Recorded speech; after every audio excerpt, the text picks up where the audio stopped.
Uma boa noite a todos, boa noite, caro ouvinte, seja bem-vindo mais uma vez ao canal João Pedro Torales, a mais um debate que nós iremos ter.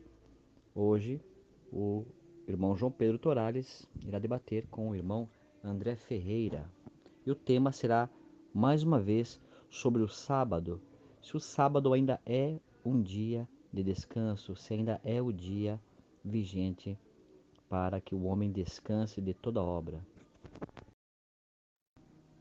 E nosso convidado especial desta noite é o irmão André Ferreira. O irmão André Ferreira mora nos Estados Unidos, em Pensilvânia, e ele é não denominacional. E irá defender a ideia de que o sábado não é mais o dia de guarda, não é mais o dia especial. E o outro debatedor é o irmão João Pedro Torales, que vai defender a fé adventista do sétimo dia, que acredita que sim, o sábado é o dia especial de guarda, é um dia que ainda é necessário guardar, separar, porque faz parte da lei dos 10 mandamentos. Esse debate seguirá as seguintes regras, né? Primeiramente, o primeiro debatedor fará uma pergunta, pode fazer uma pergunta de até 3 minutos. O outro oponente poderá então responder, um tempo para a resposta, e novamente então um tempo para a réplica do oponente, terminando então com a tréplica, ok? O irmão Pedro Torales já pode iniciar fazendo a sua primeira pergunta. 2:27 diz: o sábado foi feito por causa do homem, antropos. O termo antropos, homem, no grego. Esse mesmo termo é usado em Mateus 15:11, que diz: o que entra não contamina o antropos, o homem, e sim o que sai. No texto de Mateus e de Marcos 2:27, vocês dizem que o termo antropos, homem, ali não é para toda a humanidade, mas apenas para o homem judeu, né? Mas em Mateus 15:11, Jesus fala com o mesmo público, os mesmos judeus, e ele utiliza antropos. E vocês dizem que ali em Mateus 15:11, o que sai não contamina o homem, que ali é para toda a humanidade. Como você resolve essa discrepância? Em Marcos 2:27, vocês evangélicos definem que antropos é apenas para o homem judeu. Em Mateus 15:11, vocês definem que antropos é para toda a humanidade. Como você resolve essa discrepância tão grande de interpretação? O irmão André, nesse momento, dará sua resposta. Tem 3 minutos também para poder responder.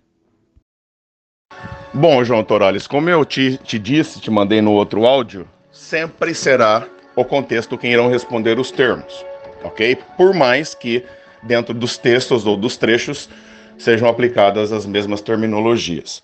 Então nós vemos 2 vezes a aplicação no versículo 27 do antropo e nós vemos uma vez no versículo 28, ok?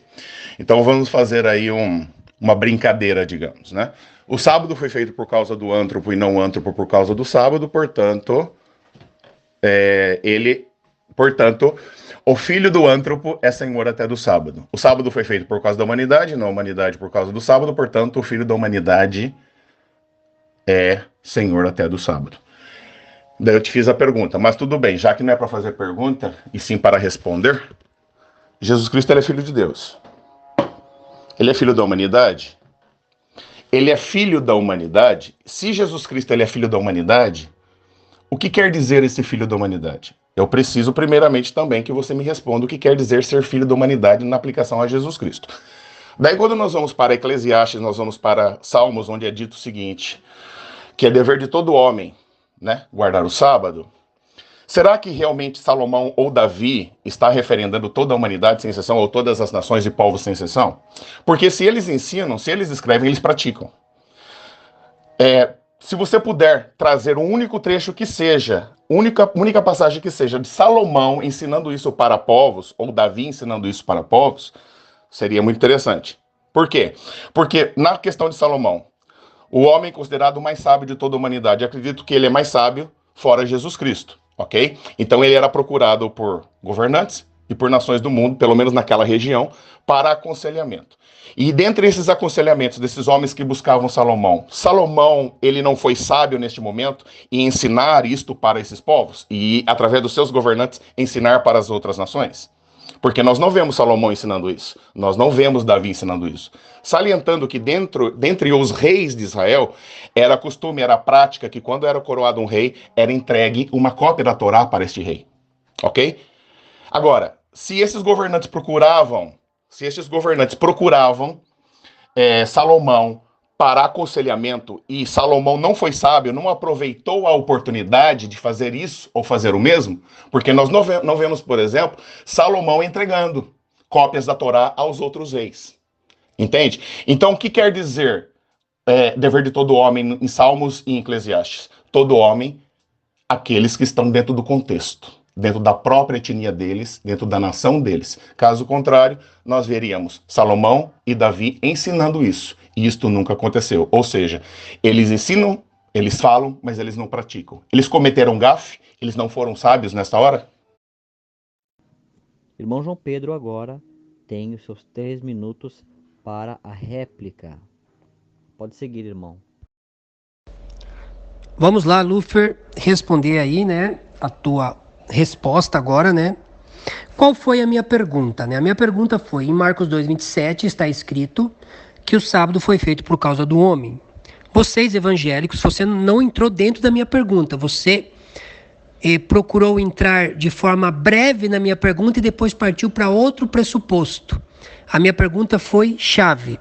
Por que vocês aceitam que em Marcos 2:27 ali refere somente ao homem judeu e praticamente o mesmo contexto, a mesma terminologia, o mesmo público em Mateus 15:11, vocês defendem que ali o que sai não contamina o homem, vocês usam para defender que podemos comer de tudo, no caso, né? Então, aquilo que me convém, né, eu uso como homem para a humanidade. Mateus 15:11 convém para o mundo religioso utilizar assim para dizer que Deus purificou todos os alimentos. Entendeu? Mas é o mesmo público de Marcos 2:27. Mas em Marcos 2:27, como não lhe convém a guarda do sábado, ou não aceitam, aí ali se torna o sábado, o homem se torna apenas homem judeu.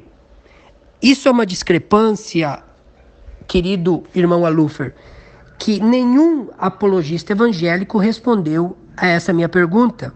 Na íntegra, não. Sempre desconversam, sempre vão para outros pontos, mas não respondem. O fato é que se o homem ali em Mateus 15:11 refere-se a toda a humanidade, também o homem ali em Marcos 2:27 do sábado refere-se a toda a humanidade. Aí você utilizou, né? Eclesiastes e Salmos, né?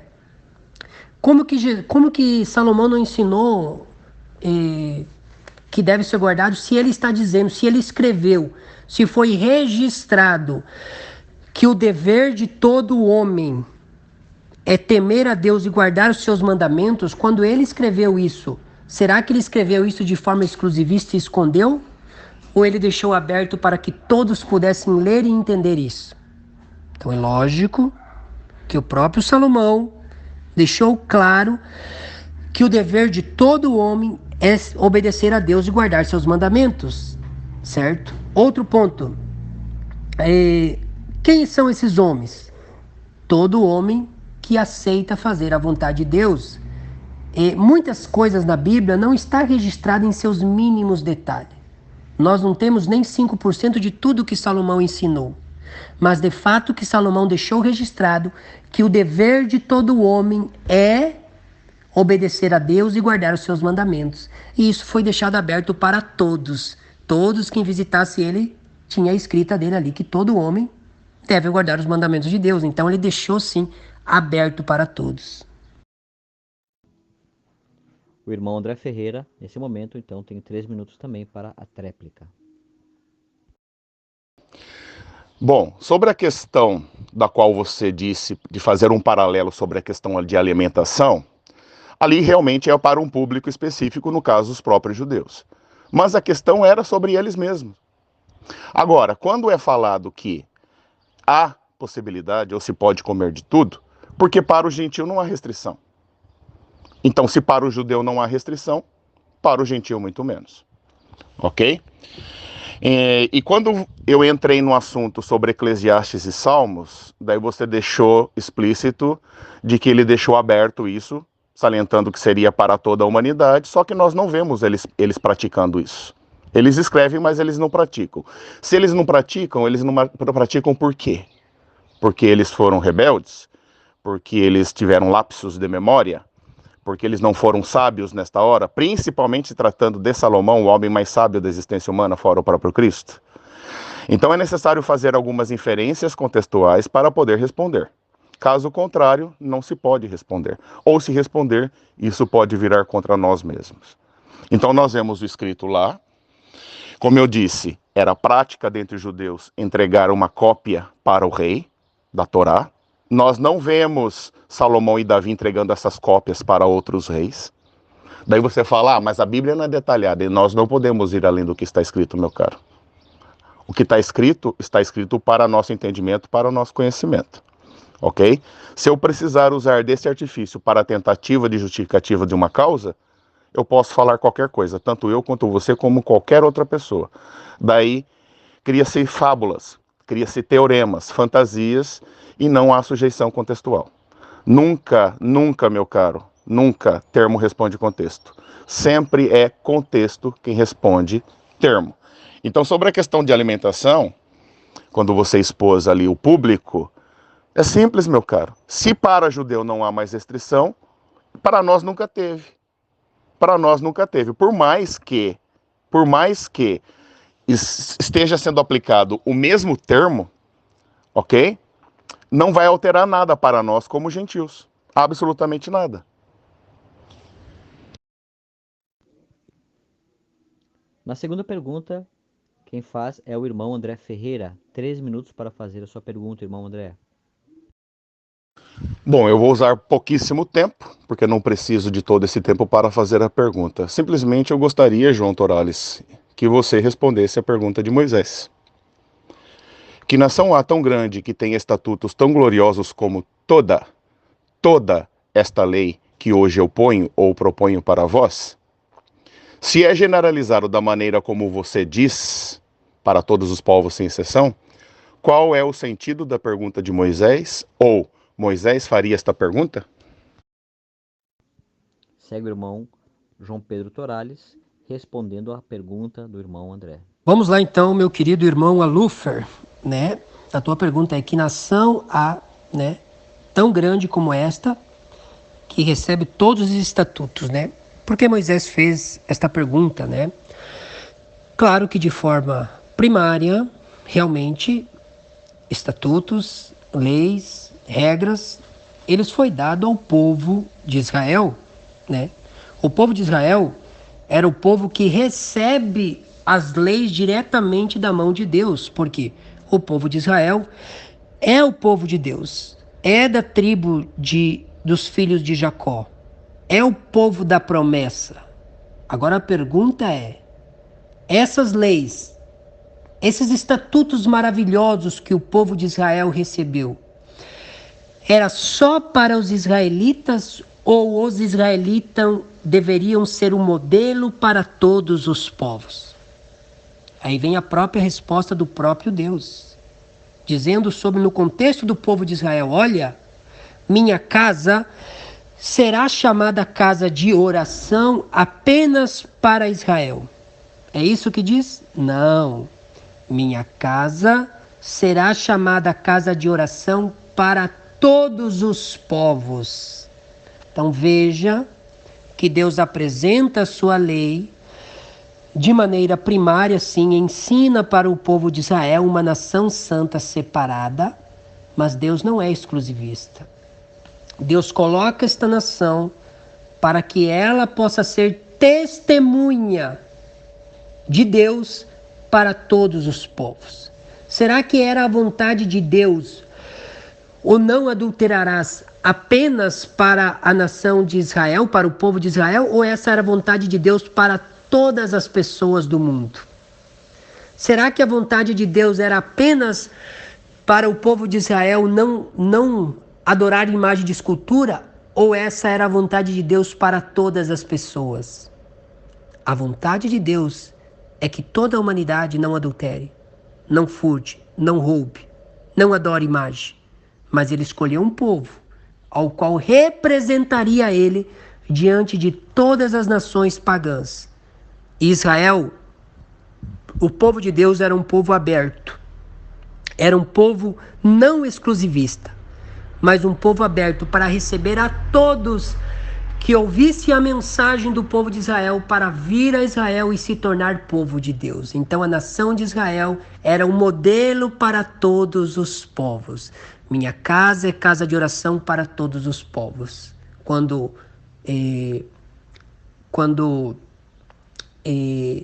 Moisés fala isso, Moisés está exaltando o povo a dizer: olha, veja como vocês estão privilegiados, agora vocês têm uma missão.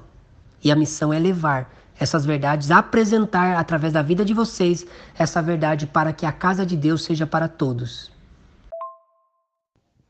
A réplica agora é com o irmão André Ferreira. São João Torales. Supostamente Israel não cumpriu uma ordem, uma ordenança ou um mandamento a respeito de levar esta mensagem.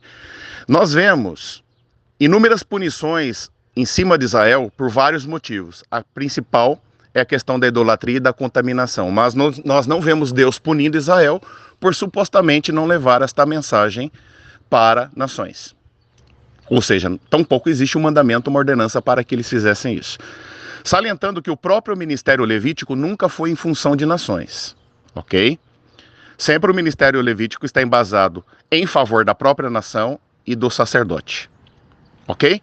Então nós não vemos ministério levítico sendo em função de nações em momento algum.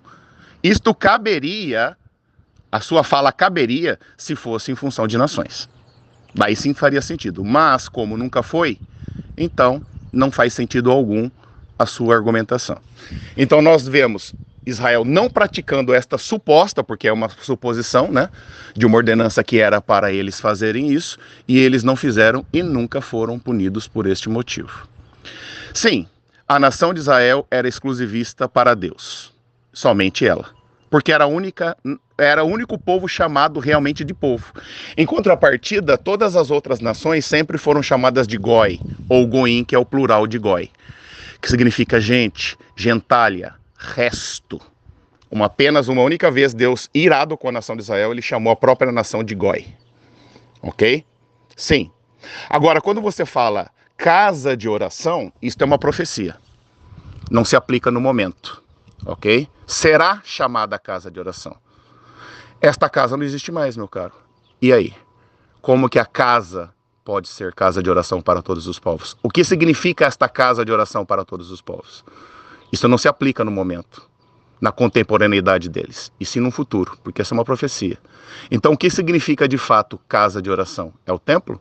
O templo não existe mais, a não ser que você creia, que você ensine, que realmente o terceiro templo será construído novamente. É isso que você crê? Porque eu sei que o adventista não ensina isso.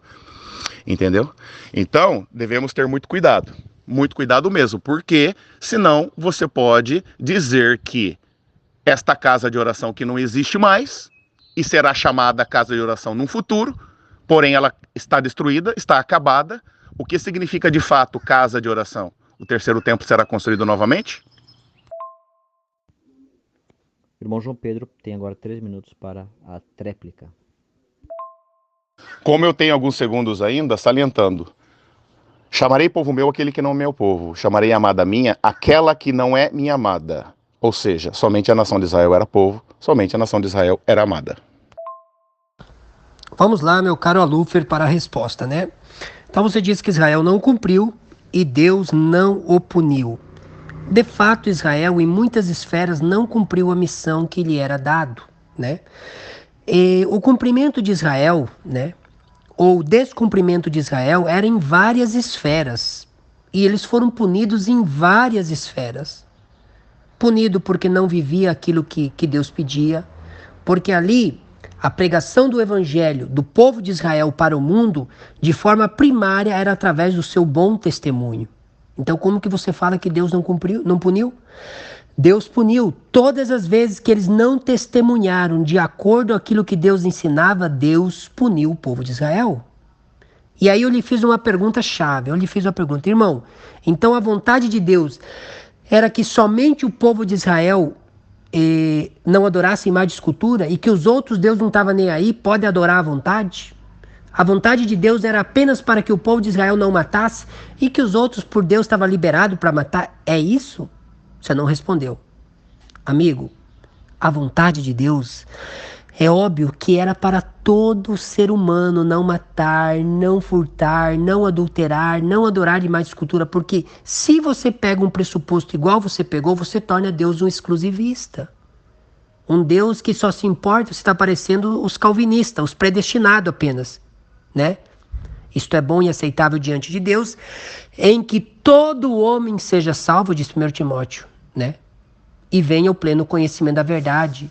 O que você não consegue entender, vocês evangélicos, é que o povo de Israel era uma nação eleita sim, separada sim, porém não exclusivista.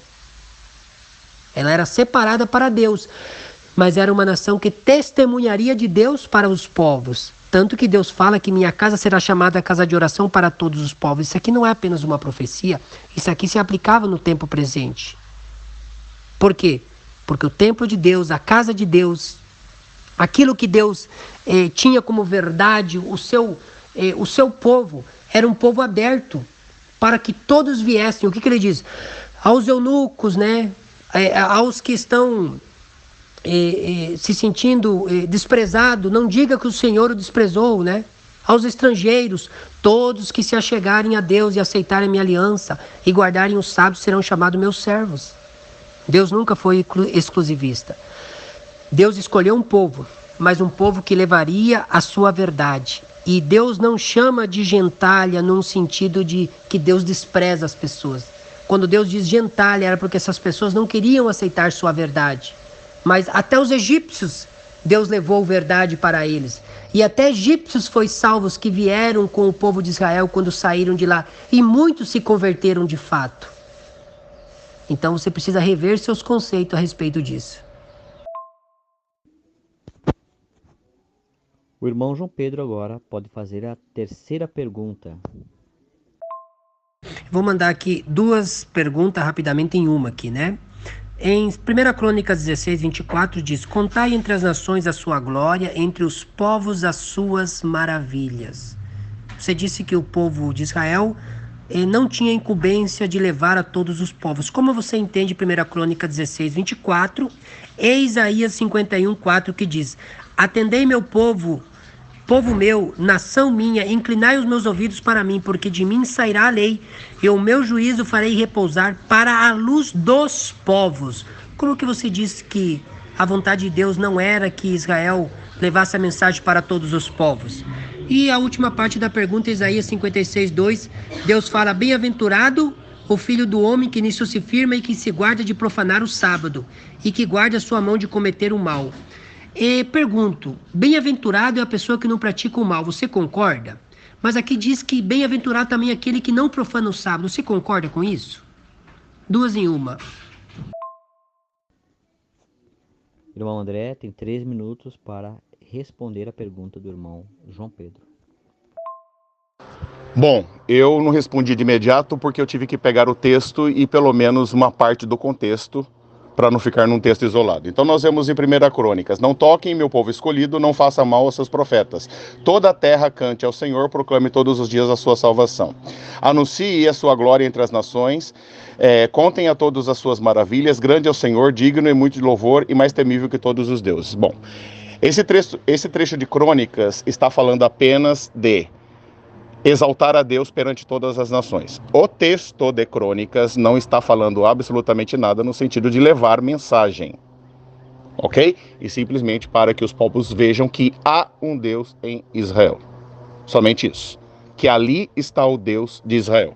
Quando nós vamos para Isaías: ouçam-me todos que procuraram justiça, todos os que buscam o Senhor, olhem para a rocha da qual foram cortados, para a pedreira de onde foram extraídos. Sim, pensem em Abraão, seu antepassado, e em Sara, que deu à luz a sua nação. Abraão era apenas quando eu o chamei, mas o abençoei e o tornarei uma grande nação. O Senhor voltará a consolar Sião. Veja bem, futuro, Isaías, profecia, o maior profeta messiânico de todo o cânon bíblico.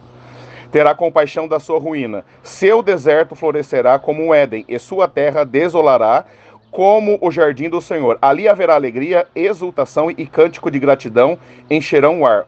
Ouçam-me, meu povo, escute-me, nação minha, pois minha lei será proclamada em juízo e tornará luz para todas as nações. Daí nós entraremos naquela questão testamentária, da qual eu comentei com você ontem, João Torales. Compreende? Porque isso aqui é uma profecia. É algo que aconteceria no futuro. Isto aqui aponta para o Cristo, não para o momento. Profeta Isaías, o maior profeta messiânico de todo o cânon testamentário. Não é algo do momento, aplicável à contemporaneidade deles. Ok, João Torales? Então, esta questão de Isaías, ela entra naquele assunto do qual nós conversamos ontem, a respeito da lei de Deus na pessoa do Cristo, através das questões testamentárias explicadas ontem. Ok?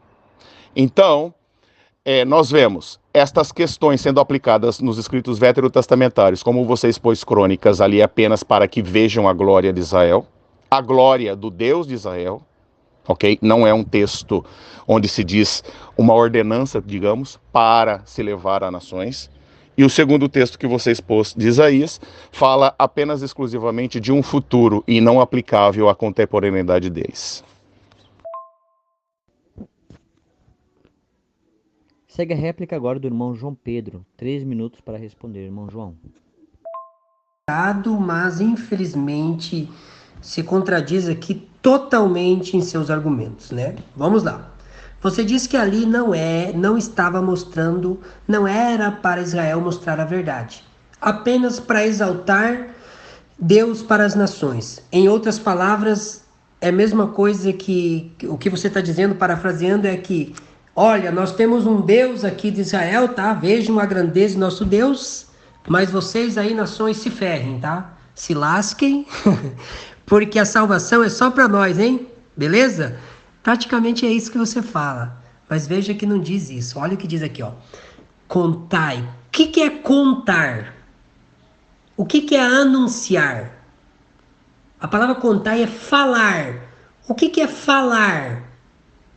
A palavra contai também pode ser apresentai, mostrai entre todas as nações a sua glória.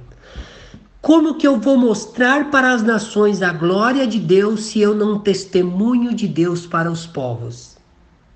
Entre todos os povos, e conte das suas maravilhas, diz 1 Crônica 16, 24. Alô, Fer, como que você tem coragem de falar que aqui não é uma pregação do evangelho vivo para todos os povos? Olha o que Deus fala. Contai, apresentai, falai, mostrai para as nações a glória de Deus. Através de como? Através do testemunho do povo. Entre todos os povos falai das maravilhas do Senhor. Ou seja, testemunho de Deus, testemunho das verdades de Deus para as nações. Para que as nações façam o quê? Apenas vejam e morram em sua perdição, ou para que sejam libertos do engano? Meu amigo, é checkmate aqui. Atendei, meu povo, e nação minha, diz. Inclinai os ouvidos, porque a mim sairá a lei, e o meu juízo farei repousar sobre a luz dos povos. Aqui é uma profecia de tempo presente. Do povo de Deus, da lei de Deus, sai a luz para todos os povos.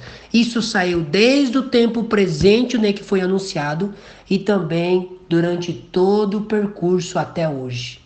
Isso se cumpre no tempo presente, se cumpre no futuro e está se cumprindo até hoje. Então assim, amigo, fica impossível negar isso, né? Para que todos os povos da terra conheçam a mão do Senhor, diz Josué 4:24. Todos os povos conheçam a mão do Senhor, conheçam o que Deus faz.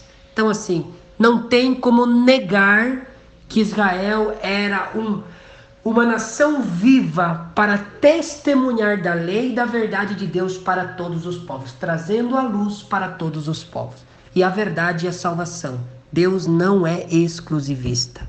A nação era separado para um propósito. Igual hoje. Deus tem seu povo hoje, mas não é para ele morrer com a verdade, mas o povo de Deus é para levar para os povos a verdade. Ok? E faltou a outra parte, você me responder aí sobre Isaías, sobre o sábado ali aos gentios. Mas tá bom. E a tréplica da terceira rodada do nosso debate com o irmão André. É o contexto quem vai responder sempre, né?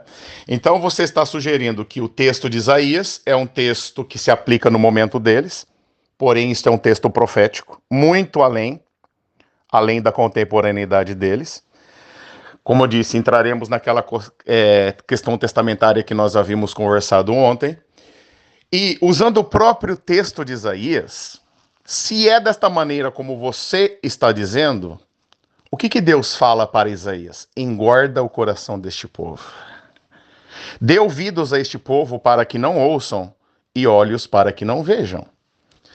Agora, se é para todo mundo da maneira como você está dizendo, e mesmo se tratando deles, e eles estão cegos para isso, se eles estão surdos para isso, se eles estão caducos para isso, qual que é a possibilidade de haver algo de fato da parte deles para a gente?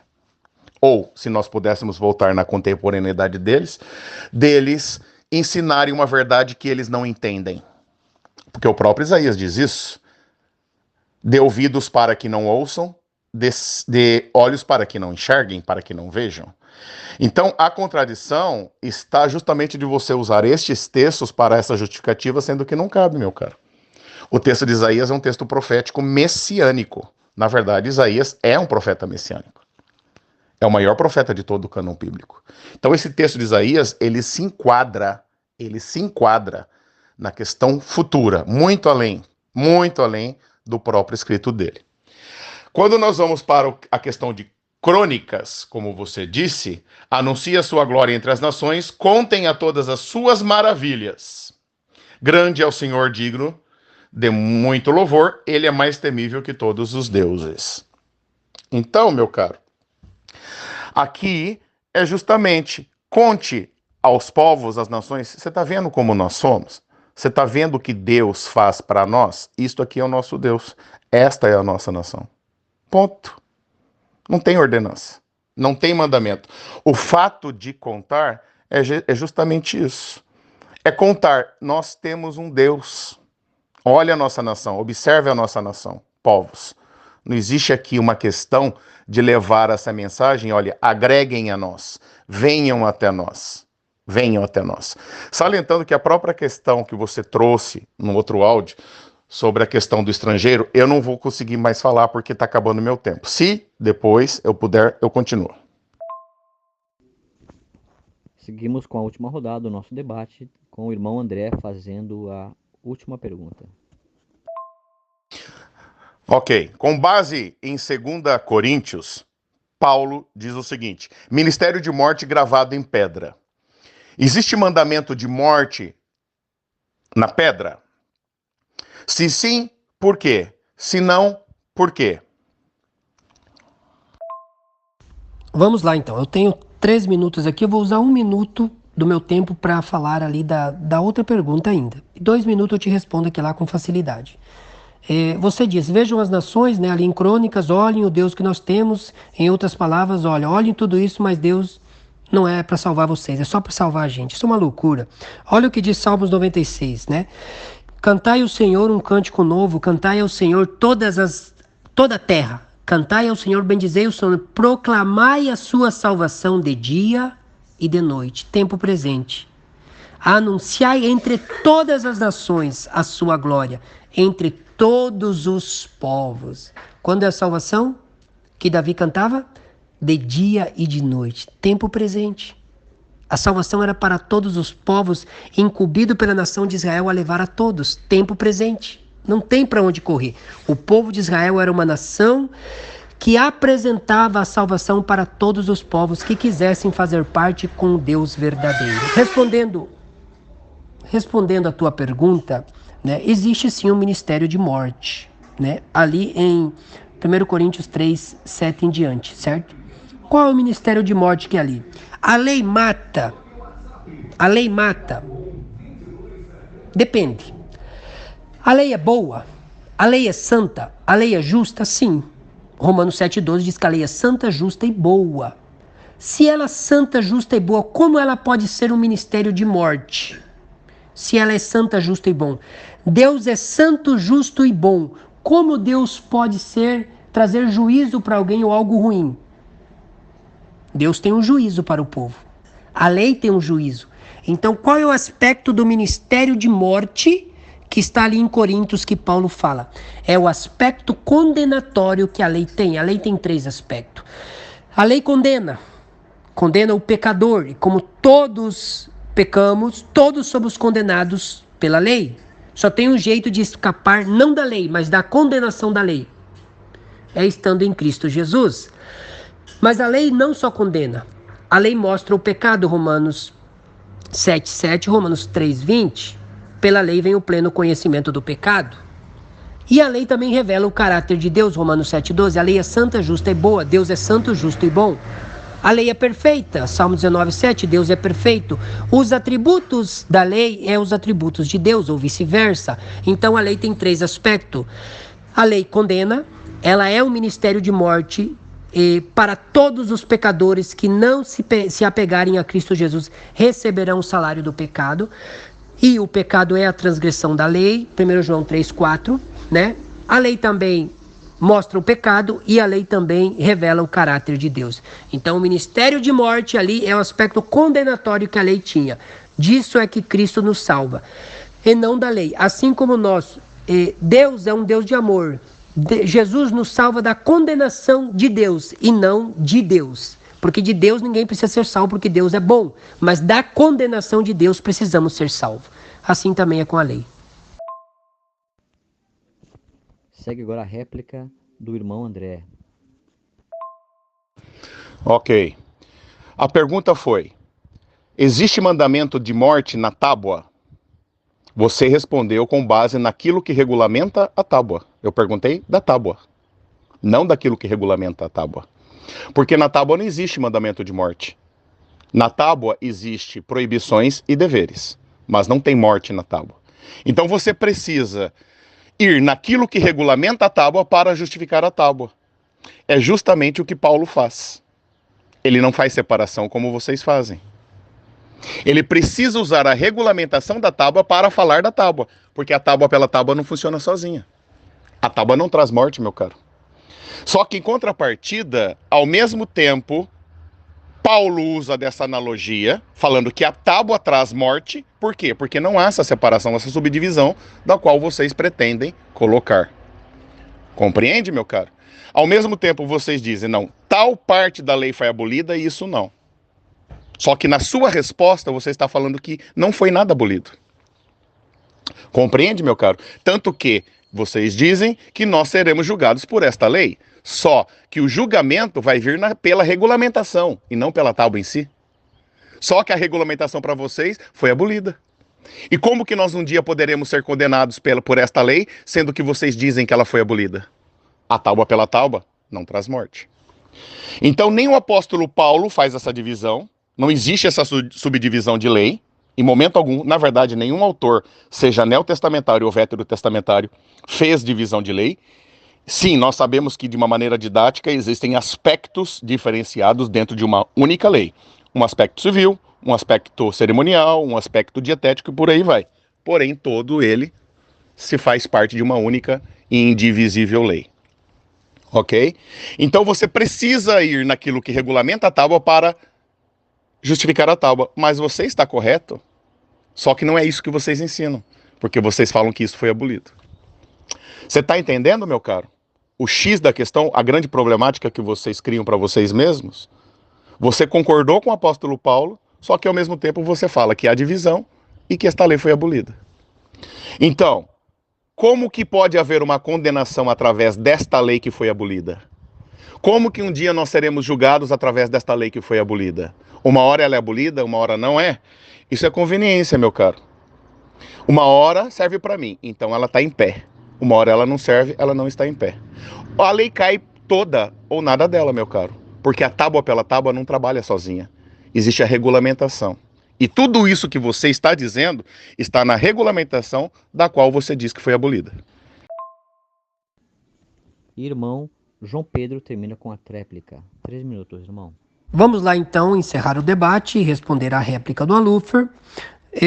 Você diz na última parte que nós usamos a lei da conveniência, né? Pegamos aquilo que gostamos e aquilo que não gostamos não pegamos. Eu acho que essa carapuça serve em vocês.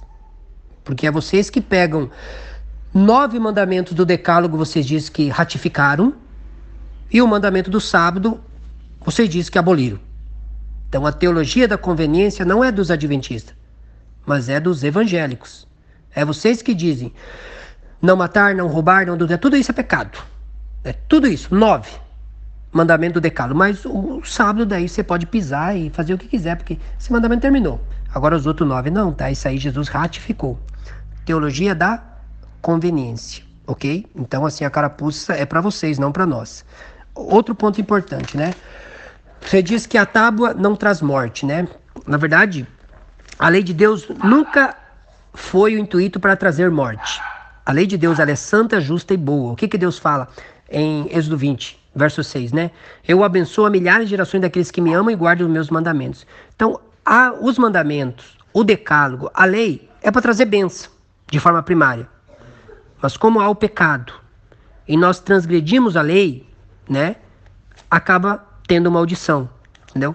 É que nem assim, Deus é para trazer bênção, mas como nós infringimos a vontade de Deus, Deus acaba trazendo maldição para nós. Aquilo que é bom acaba trazendo algo mal, mas não é porque aquilo que é bom é mal.